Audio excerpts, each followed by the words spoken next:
Hello everyone, welcome to this video, and in this video I'm going to show you how you can make your app icons bigger or smaller on your iPhone.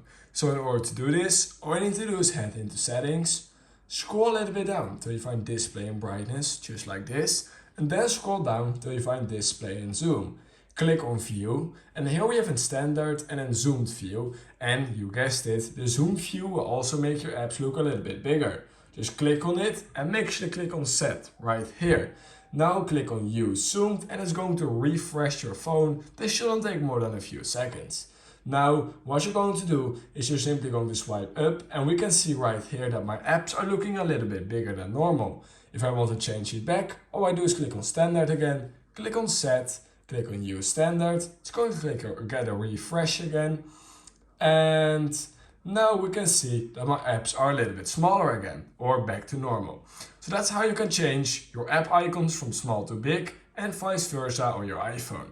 If you learned something from this video, I would highly appreciate it if you could like this video, subscribe to my channel, and I hope I will see you in my next YouTube tutorial video.